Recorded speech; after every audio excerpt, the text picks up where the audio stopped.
Hey, welcome to my channel. This is Spirit Soul Sense, Information for Your Soul. I am Dr. Sharice, and I help Black men and women heal from trauma and toxic relationships. Here on my channel, I like to talk a lot about soul work, how relationships are for the evolution of your soul, and how you can become a better person. Today, I wanted to share some of my perspectives, my life lessons, some things that I'm learning in the moment that I think may be helpful for you to hear from me. I'm going to have some questions for you to ask yourself because life is always about growing and being more and experiencing more things and hopefully more joy and more peace.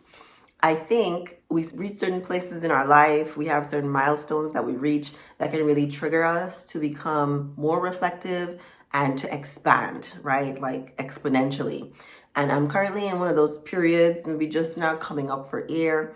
And one of my biggest lessons in this moment is around forgiveness of others, and also self-forgiveness. And asking yourself the question, like, is there something that you need to forgive yourself for? And then how can you practice that forgiveness? Like, how can you extend that grace to other people and then also to yourself? For me, there's some parts of myself that I thought were already healed or that didn't even exist, that are being triggered by a dating experience that I'm having. And the practice of forgiveness, right? I didn't even think I had like difficulty with forgiveness. Like, I feel like I've forgiven a lot. But sometimes there's these lingering areas, like if you realize that you're holding anger or resentment, right? Like I was having some expressions of anger that were out of proportion to the trigger. I was like, I think there's something here. So I called up my good healer, Sister Keisha, who I've done another video with, who really helped me dive deeper into what's triggering me. And I encourage you, if you're not able to do that level of self-reflection on your own, to hire a therapist or a coach or a healer, somebody who can really guide you through looking at those deeper inner hidden shadow parts of ourselves to shine the light on so that you can become even better. So the way I'm practicing forgiveness is reminding myself that the things I did in the past, who I was in the past, I had those tools from however old I was at that time, and there's really not much I could have done differently. And so once I released that level of wanting to control the past or change things that happened, self-forgiveness flows, right? It's not like those thoughts don't creep up in my head again, but as I'm able to extend myself more grace, I'm also able to extend it to other people who I may have felt offended by. And a really good point that my healer made was around self-punishment. You can also think about punishing yourself as like self-sabotage, or like this belief of not feeling worthy or deserving of goodness. And I don't know about you, but this like triggered in my mind this poem, really short poem by, I forgot her name, but I'll put it up. An author who, when I saw it, it resonated with me so much, even though I didn't necessarily define myself or identify as somebody who hid from love. But the idea that like love can find me even if I'm hiding from it, because the whole universe is conspiring to help me. I didn't know. I mean, I knew, but I didn't know that I would be triggered by loving kindness. Like, I didn't know that it would be a thing that sparked fear in me because of all my experiences before that led to pain, right? It's no secret on my channel that I was in an abusive relationship. It's one of the biggest growth periods in my life. I have other videos about it. I'm grateful for the experience. But then wanting to create something beautiful and happy and healthy and not wanting to make the same mistakes, I had to be a little motivated by fear, right? And so I had to do a lot of soul searching and reading some new books on love, on relationships, on giving and receiving love freely, like without conditions, has really been a practice for me. I've gotten to the place now, like today, where I'm more fully in the mode of this is nothing to run from, like the experience of love and kindness and receiving generosity isn't something to fear, isn't something to run from. And I know, like, a lot of my, I was gonna say a lot of my relationship knowledge is like theory. That's not true. I have a lot of relationship experience, but there's a lot of things I understand about how to, how to diffuse conflicts, how to, have healthy disagreements, how to have conversations.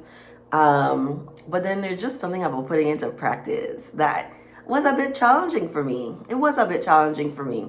But I've learned so much in therapy and so much in the reflections that I've done that have allowed me to have a lot of words for the difficult conversations. And so if it's still a really difficult thing for you to share with someone something they did that upset you, or to have a calm conversation about something you all disagree on, again, something else for you to explore with a healer or with somebody who can guide you, because a lot of those things are belief patterns that we were instilled with in childhood that may not be serving us in this current version of ourselves. A lot of these patterns are fueled by ego and by fear. And so the goal of soul evolution is we are always being presented as humans with opportunities to grow, to do things differently, to rise to the challenge, to the occasion, so that you can live a more peaceful life.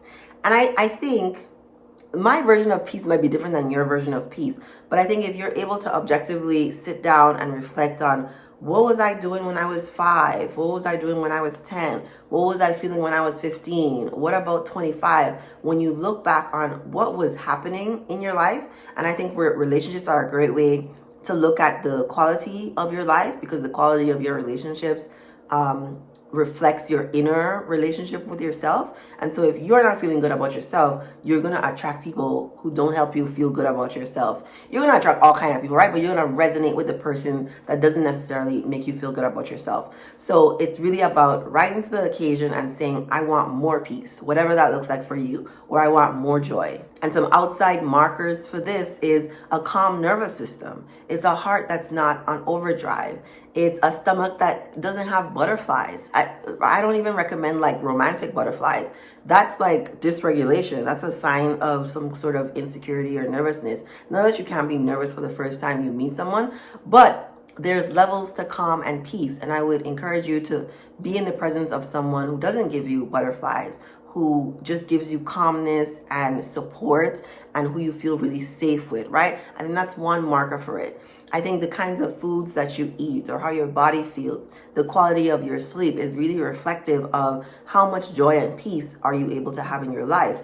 Because I think life is about balance, like finding the balance between work life and personal life, between how much you give to your partner or to friends and how much you give to yourself. Because we want to give freely, love freely, enjoy the people around us who care about us, but not forsaking ourselves. Like, we really have to really put on the self-love, and it's the loving yourself, and it's the shining the light in the dark places, because it will free your soul. It will lead to bliss. It will lead to you having creative ideas where you're able to inspire other people and give back to your community. It's really one of the things I've been called to do in this lifetime. I feel really grateful for where I am now, and I am hoping that you're inspired to take another look at where you are right now in life, if that's where you need to be. Sometimes it's not so much about doing, it's about being. So whatever life cycle you are in at this moment, I encourage you to embrace that, dive deeper into that. My channel is really all about growth and self-development. So if you have any questions, feel free to leave them in the comments. I also have a lot of other videos about how you can be a better version of yourself. So peruse some of my other videos, because you might feel even more inspired to level up your life. I also encourage you to share this video with someone you think it may help, and thank you for watching.